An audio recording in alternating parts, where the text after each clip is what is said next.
Hey guys, welcome to my channel that is get it clear. दोस्तों, जैसे कि आपको पता है कि हम जनरल अवेयरनेस के सेशन में बहुत ही ज़्यादा इंपॉर्टेंट क्वेश्चन को कवर अप करते हैं, जो होते हैं आपके GK, current, history, polity, geography और जनरल साइंस से रिलेटेड। ठीक है। तो दोस्तों, आज का जो सेशन है वो भी बहुत ज़्यादा इंटरेस्टिंग होने वाला है। तो आप इस सेशन में हमारे साथ अंतिम तक बने रहें और आज देखते हैं कि कौन कौन से महत्वपूर्ण क्वेश्चन जो है वो इस सेशन में आपके लिए बनाए गए हैं। ठीक है। तो नंबर वन पे बोलता है कि international day of older person celebrated on which day of October. ठीक है दोस्तों, कौन से डे को मनाया जाता है अक्टूबर के? International day of older person. ठीक है, 1 अक्टूबर, 2 अक्टूबर, 3 अक्टूबर या 4 अक्टूबर। तो दोस्तों, इसकी बात करें हम दोस्तों, तो ये मनाया जाता है आपका 1 अक्टूबर को। ठीक है। तो यहाँ पर मैंने आपको इसकी इमेज भी लगा के रखी है। देखो यहाँ पर international day of old person यहाँ पर लिखा हुआ है और दोस्तों सच में ही ये इमेज जो है वो बहुत कुछ बयां कर रही है खुद में ही। ठीक है।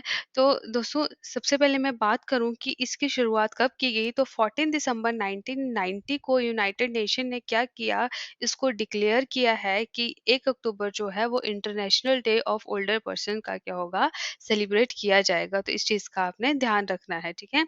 अब बात करते हैं हम सेकंड क्वेश्चन की। My life is full work family and our future is written by. दोस्तों, रिसेंटली ये बुक जो है वो लिखी गई है। आपने बताना है कि किसने इसको लिखा है। ऑप्शन ए में है मेगा राव, बी में है इशिका शर्मा, सी में है इंदिरा नूई और डी में है नन ऑफ दीज। तो बताइए, ये वाली बुक जो है वो किसने लिखी है? ये आपसे पेपर में पूछी जा सकती है। तो देखो दोस्तों, इसका आंसर जो है वो है इंदिरा नूई जी। ठीक है। इस बुक में जो है उन्होंने अपने पूरे लाइफ से रिलेटेड जितने भी एक्सपीरियंस है वो अपने शेयर किए हैं कि उन्होंने अपना जो है अमेरिका में अपनी लाइफ को कैसे बैलेंस किया। ठीक है, कि कैसे सेटलमेंट हुई वहाँ पर, उन्होंने अपने वर्क को और अपनी फैमिली लाइफ को कैसे बैलेंस किया अपने काम के साथ और अपनी चीज़ों को लेके वो चली। ठीक है। तो ये वाली सारी चीज़ें जो हैं वो इंदिरा नूई जी ने अपनी बुक में लिखी है। यहाँ पर मैंने उनकी इमेज भी आपके लिए मेंशन कर दी है। ठीक है। चलते हैं नेक्स्ट क्वेश्चन की तरफ। Government of India increases the income limit of disabled dependents for family pension to dash कितने परसेंट हुआ? भाई दोस्तों, उन्होंने इनकम लिमिट जो है उसको इंक्रीज किया है आपके डिसेबल्ड पर जो डिपेंडेंट्स होते हैं। ऑप्शन ए में है 35%, बी में है 30%, सी में है 32% और डी में है आपका नन ऑफ दिस। तो बताइए दोस्तों, कितने परसेंट जो है वो उन्होंने इस चीज को क्या किया है, आपके इंक्रीज किया है। देखो दोस्तों, ये वाला पेपर जो है वो पेपर में पूछा जा सकता है, चाहे आप डिफेंस से रिलेटेड कोई पेपर दे रहे हो और ऐसे भी। ठीक है। तो यहाँ पर बात की गई है 30% की। यहाँ पर बोल के रखा है जो आपकी मिनिस्ट्री ऑफ डिफेंस है और यूनियन गवर्नमेंट है। ठीक है। उन्होंने बोल के रखा है कि कोई चाइल्ड और सिवलिंग जो है वो इलिजिबल होता है आपकी फैमिली पेंशन के लिए। तो यहाँ पर बात जो की गई है आपकी डिसेबल की बात की गई है। ठीक है। तो उसको पेंशन जो है वो लाइफ के लिए लग सकती है, अगर हम उसकी ओवरऑल इनकम को नापें। अदर देन पेंशन को छोड़ के अगर वो 30% से कम होती है तो उसको क्या मिल सकती है, ये पेंशन जो है वो मिल सकती है। ठीक है। तो यहाँ पर लिमिट्स जो लगा के रखी है उन्होंने 30% यहाँ पर किया हुआ है, तो इस चीज़ का आपने ध्यान रखना है। ठीक है दोस्तों। तो यहाँ पर मैंने आपको इमेज भी लगाई है यहाँ पर। ठीक है। क्वेश्चन नंबर 4 क्या कहता है? The National Basketball Association has named which Bollywood actor as its brand ambassador for India. तो भाई किसको यहाँ पर बनाया गया है? ए में है सलमान खान, बी में है आमिर खान, सी में है रणवीर सिंह जी और डी में है नन ऑफ दिस। तो बताइए कौन है वो? दोस्तों, यहाँ पर जो है आपके रणवीर सिंह जी हैं, जिनको जो है यहाँ पर ब्रांड एम्बेसडर बनाया गया है नेशनल बास्केटबॉल एसोसिएशन का। अभी पीछे जैसे जो थी वो बास्केटबॉल से रिलेटेड बहुत सारी लीग्स हुई, तो वहाँ पर उन्होंने काफ़ी ज़्यादा बोल सकते हैं कि अपनी प्रेजेंस दिखाई है। तो इस चीज़ को रिगार्डिंग उनको क्या किया गया है, ब्रांड एम्बेसडर जो है वो बनाया गया है इसका। तो आपने याद रखना है, यहाँ पर आमिर खान और सलमान खान जी बिल्कुल नहीं है, यहाँ पर है आपके रणवीर सिंह जी। ठीक है। फिफ्थ क्वेश्चन की बात करें। The speaker of Lok Sabha Om Birla has inaugurated the Nidhi 2.0 scheme during an event organized by Ministry of Tourism on the occasion of 2021 World Tourism Day. What is the full form of Nidhi scheme? देखो दोस्तों, यहाँ पर तीन चार question आपके clear हो गए हैं कि निधि 2.0 जो है वो अभी की है इनॉग्रेट, और किसने की है? आपके लोकसभा जो स्पीकर हैं आपके ओम बिरला जी। तो आपको फुल फॉर्म बतानी है कि निधि स्कीम की फुल फॉर्म क्या है। ठीक है। तो यहाँ आपने चारों ऑप्शन अच्छे से पढ़ लेने हैं। National integrated database of hospitality industry है, national integrated database of hospitality institute है, national integration database of hospitality industry, and यहाँ पर की हुई है कि national integrated direction of hospitality industry. तो बताइए कौन है, सी है इसमें से निधि की फुल फॉर्म। तो दोस्तों हम इसकी बात करें तो इसकी फुल फॉर्म है national integrated database of hospitality industry. ठीक है, यहाँ पर दोस्तों मैंने इनकी इमेज भी लगा के रखी है, देखो इस टाइम ये लोग सभा में बैठे हुए हैं एज अ स्पीकर। तो दोस्तों निधि की बात करें तो इसका मेन मोटिव है कि डिजिटलाइजेशन करना आपके टूरिज्म सेक्टर को। ऑब्वियस सी बात है, जितनी ज़्यादा चीज़ें जो होंगी वो डिजिटलाइज होंगी तो उतने ही ज़्यादा वहाँ पर ईज ऑफ डूइंग बिजनेस होगा। ऑब्वियस सी बात है, ईज मिलेगी जब आपको सब कुछ डिजिटल मिलेगा तो आप इजीली से चीज़ों को क्या कर पाओगे, मैनेज कर पाओगे। तो इससे क्या होगा, आपके बिजनेस में भी काफ़ी आपको फास्टनेस देखने को मिलेगी और अच्छा देखने को मिलेगा, आपका रेवेन्यू जनरेट होगा और टूरिज्म सेक्टर भी अच्छा ग्रो करेगा। ठीक है, तो इस चीज़ के रिगार्डिंग ये हमने लॉन्च की हुई है। Which of the following humanitarian organisation wins Nansen refugee award 2021? ठीक है, कौन सी आपकी ह्यूमैनिटेरियन ऑर्गेनाइजेशन है जिसने इसको जीता है? ए में है योमीन, बी में है येमनी, सी में है रिफ्यूजी सेवियर और डी में है none of this.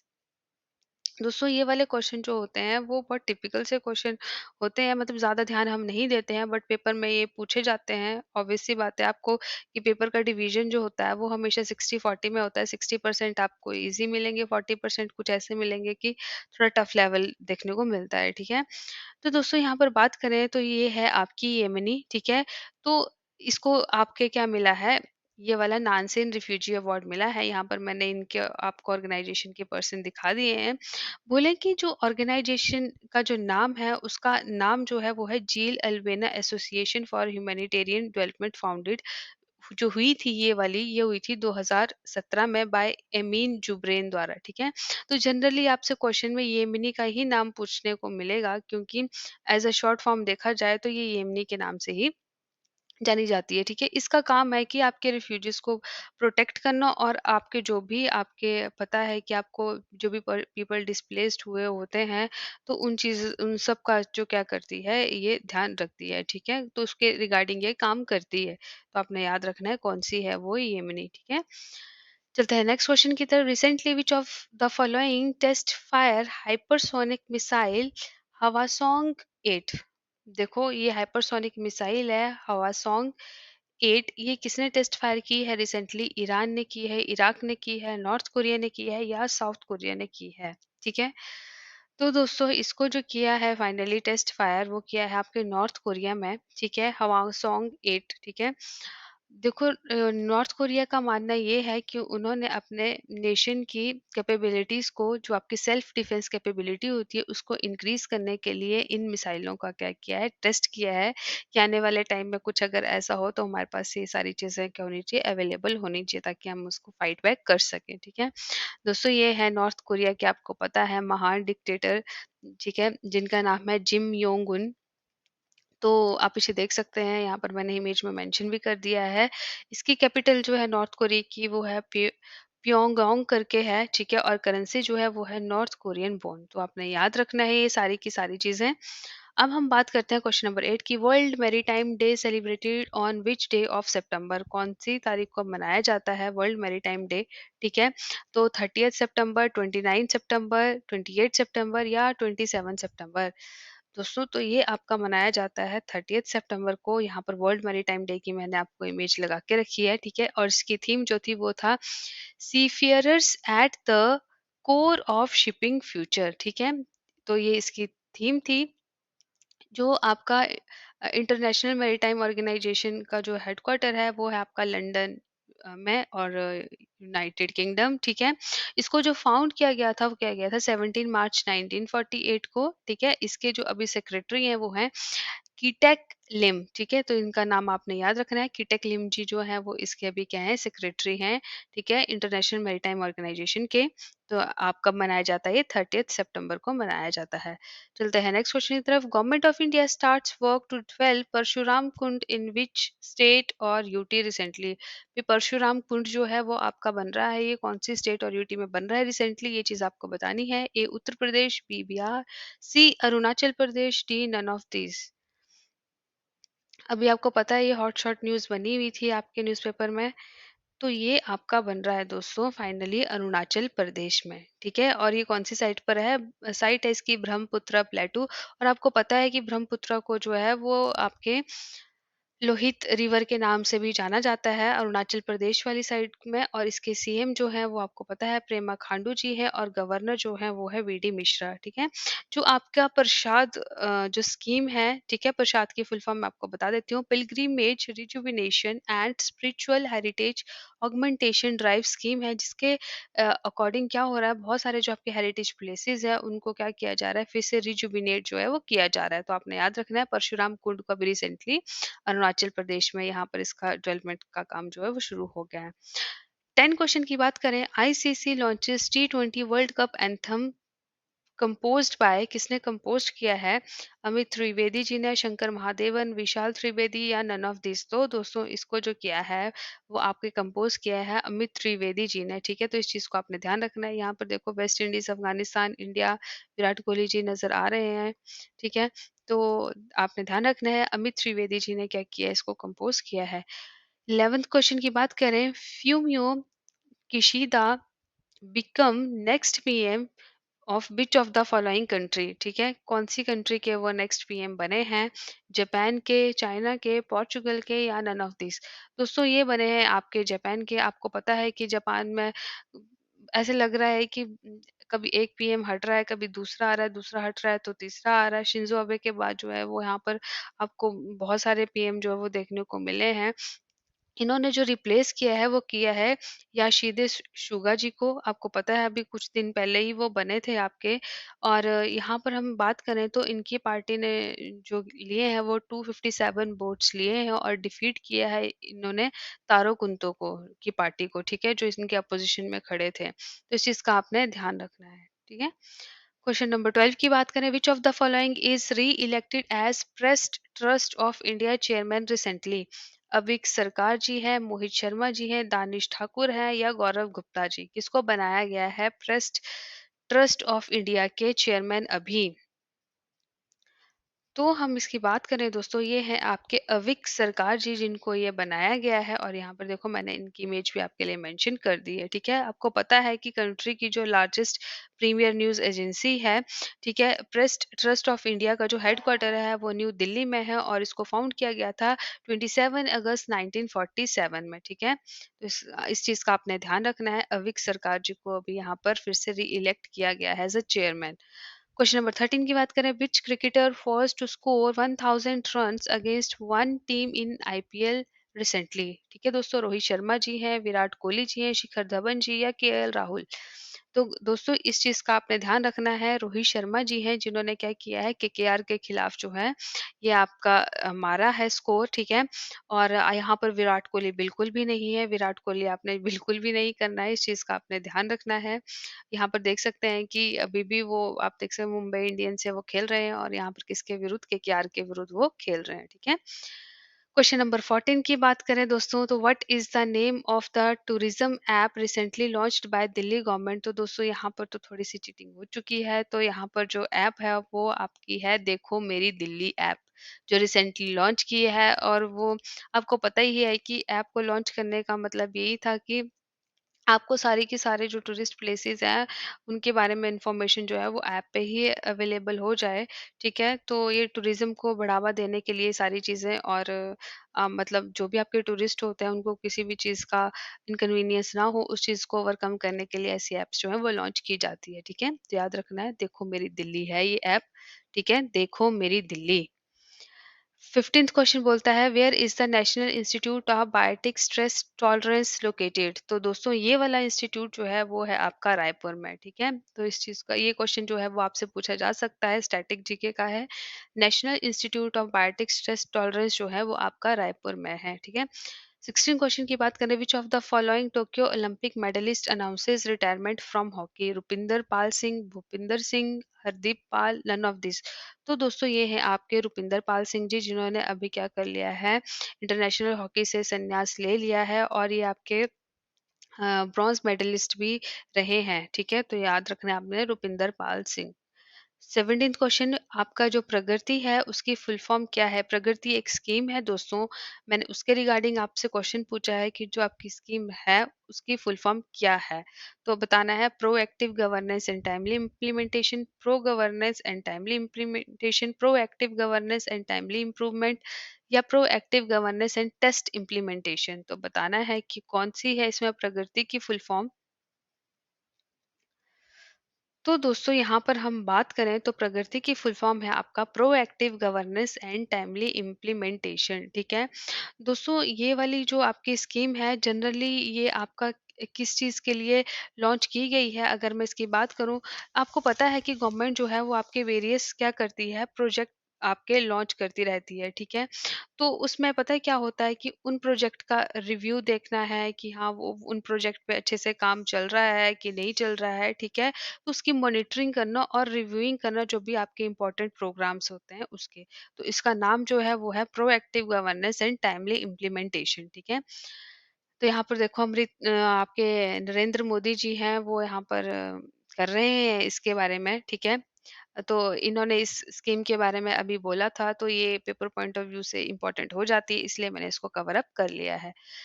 18th question बोलता है Vinod Agarwal appointed as a president of which of the following organisation, ASDC, PTI, FTI या नन ऑफ दिस। ठीक है, तो कौन सी इसके प्रेसिडेंट बनाए गए हैं ऑर्गेनाइजेशन के, वो तो बताना है आपने दोस्तों।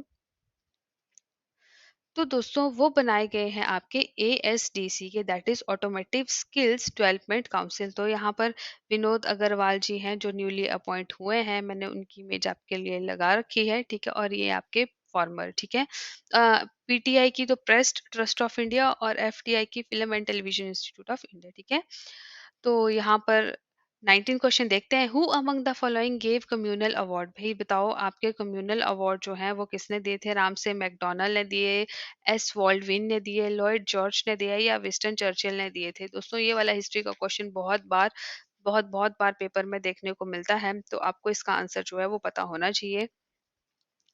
दोस्तों ये वाले जो आपके कम्युनल अवार्ड थे वो आपके रामसे मैकडॉनल्ड ने अनाउंस किए थे, जो आपके ब्रिटिश पीएम थे। ठीक है, उन्होंने इसको अगस्त 1932 में इस अवार्ड को जो था वो अनाउंस किया था। और उन्होंने क्या किया था कि ग्रांट की थी सेपरेट इलेक्टोरल किसको दोस्तों, माइनॉरिटीज को लेके। जो आपकी माइनॉरिटीज कम्युनिटी थी ना, सिख, मुस्लिम, दलित, तो उनके रिगार्डिंग जो था इन्होंने इस अवार्ड को क्या कर लिया था, आपका देने का अनाउंसमेंट कर दिया था। तो उस टाइम पे मैं एक बात बोलूं, गांधी जी भी खुश नहीं थे कि ये कम्युनल अवार्ड नहीं होना चाहिए, क्योंकि इसकी वजह से जो डिवीजन है लोगों में, आपको पता है जाति पाति को लेकर, तो वो और आ जाएगा लोगों के मन में, ये चीज और खलेगी, है ना। इन सब चीजों को अगर आप प्रमोट कर रहे हो तो ये फिलहाल जो था वो आपके राम से मैकडॉनल्ड ने उस टाइम पर क्या कर दिया था, अनाउंस कर दिया था। तो आपने याद रखना है 1932 में। Question number 20, the first meeting of Indian National Congress was held in Bombay in 1885, मतलब AD under the leadership of. दोस्तों यहाँ पर थोड़ी सी चीटिंग हो चुकी है, मुझे लगता है ये वाला क्वेश्चन पेपर में बहुत बहुत ज्यादा बार पूछा जाता है, और सबको पता है कि जो डब्ल्यू सी बनर्जी हैं, भूमेश चंद्र बनर्जी जी, उन्होंने क्या किया था आपके फर्स्ट मीटिंग में, वो लीडरशिप एज अ लीडरशिप का रोल उन्होंने निभाया था। ठीक है, तो आपने ध्यान रखना है कि जो फर्स्ट मीटिंग रही थी वो किसकी लीडरशिप में रही थी, डब्ल्यू सी बनर्जी की लीडरशिप में के अंदर रही थी। ठीक है दोस्तों, इस मीटिंग में जो थे वो आपके डिफरेंट डिफरेंट ट्रेडर्स थे। ठीक है, जो आपके डेलीगेशंस होते थे वो वैसे लोग थे, जमींदार थे, उन्होंने इस मीटिंग को क्या किया था, अटेंड किया था। ठीक है, अच्छा question number 21, Sindhi language was included in the list of official language in 8th schedule of our constitution in which year. बहुत बार दोस्तों ये वाला क्वेश्चन पेपर में पूछा जाता है, बहुत ज्यादा बार। बताइए कब सिंधी को क्या किया था, 8th schedule of our constitution में कौन से ईयर में इंक्लूड किया था, 1957, 1967, 1969 या 1968। तो दोस्तों हम बात करें, सिंधी को आपके एड ऑन किया गया था 1967 में। ठीक है, आपको पता है कि लैंग्वेजेस के बारे में जो है वो 8th शेड्यूल में है। ओरिजिनली हमारे कॉन्स्टिट्यूशन में 14 लैंग्वेजेस थी। ठीक है, फिर हमारे क्या हुआ दोस्तों, सिंधी आई, सिंधी को ऐड ऑन किया 21st अमेंडमेंट 1967 में। इसके बाद हमने ऐड ऑन की कोंकणी, मणिपुरी, नेपाली और ये इनको ऐड किया 71 अमेंडमेंट 1992 में। इसके बाद जो थी वो बोडो, आपकी डोगरी, शांथली, मैथिली, ये सारी की सारी 92nd अमेंडमेंट 2004 में क्या किया था, ऐड ऑन हुई थी। ठीक है, तो आपने याद रखना है कि सिंधी को कब ऐड किया गया था, 1967 में। Question number 22. The President of India appoints the chairman and members of the National Human Rights Commission on whose recommendation? किसके recommendation पे भैया अपॉइंट करते हैं? आपको पता है कि ह्यूमन राइट कमीशन के पास आजकल तो फटाफट पहुंच जाते हैं अगर कुछ भी ह्यूमन राइट का वायलेशन होता है तो। Prime minister of India, speaker of Lok Sabha, home minister. तो दोस्तों इसको जो आपके अपॉइंट किया जाता है, रिकमेंडेशन जिनके रिकमेंडेशन की ज़रूरत होती है, तो दोस्तों इनमें तीनों होते हैं, प्राइम मिनिस्टर होता है आपका, स्पीकर ऑफ लोकसभा होता है और होम मिनिस्टर होता है। तो इस चीज़ का आपने ध्यान रखना है। Question number 23, hepatitis A which of which is the common cause of jaundice in young people is an infection of liver by, किससे होता है, बैक्टीरिया, वायरस, अमीबा या प्रोटोजोन? तो दोस्तों ये होता है आपके वायरस से। ठीक है, आपको पता है कि ये ट्रांसमिट होता है जब हमारा क्या हो जाता है, इंजेक्शन हो जाता है कॉन्टामिनेटेड फूड के साथ, वाटर के साथ। और ये हमारा क्या हो सकता है अगर हम किसी ऐसे इन्फेक्टेड पर्सन के डायरेक्ट टच में आ जाए। अब वायरस है, आपको पता है वायरस तो ऐसे ही फैल जाता है। तो अगर इन्फेक्टेड पर्सन के टच में आ जाए तो भी इस वायरस के होने की क्या होती है, आशंका होती है। ठीक है, question number 24, chlorophyll observe which of the wavelength of the sunlight?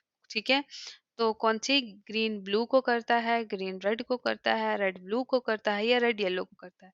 दोस्तों ये वाला क्वेश्चन जो है बहुत बार पेपर में पूछा जाता है। ठीक है, तो इसका आंसर आपको पता होना चाहिए दोस्तों, ये है आपका रेड और ब्लू। ठीक है, क्लोरोफिल जो होता है वो आपको ऑब्जर्व करता है रेड और ब्लू कलर की वेवलेंथ ऑफ सनलाइट, और जबकि ये रिफ्लेक्ट कौन सा कलर करता है, ग्रीन। ठीक है, तो याद रखना है। Question number 25, dash union minister of state independent charge launch the Amrit grand challenge program title Jan care? तो बताइए भाई दोस्तों, कौन है वो? डॉक्टर राजेंद्र सिंह जी हैं हमारे, डॉक्टर मनोहर सिंह जी हैं, अनुराग ठाकुर जी हैं या राव इंद्रजीत सिंह जी हैं? तो बताओ कौन है? एक क्वेश्चन का आंसर तो आपको देना ही पड़ेगा। तो दोस्तों ये हैं आपके डॉक्टर जितेंद्र सिंह जी जिन्होंने इसको लॉन्च किया है। देखो दोस्तों, वैसे ये जो है आपका वो आपका पता है कि आज़ादी का अमृत महोत्सव करके एक आपका चला हुआ है कार्यक्रम, तो उसके अंडर ही जो है वो जन केयर जो है वो एक चैलेंज वो है वो लॉन्च किया गया है, और वो लॉन्च करने वाले हैं आपके डॉक्टर जितेंद्र सिंह जी। ठीक है दोस्तों, तो ये था आज का आपका बहुत ही ज़्यादा इम्पोर्टेंट सेशन। दोस्तों अगर आज का वीडियो आपको अच्छा लगा हो और आप आज के वीडियो से अगर आपने कुछ गेन किया हो तो गेट इट क्लियर चैनल को लाइक कीजिए, शेयर कीजिए एंड सब्सक्राइब कीजिए। तो have a good day friends, thank you.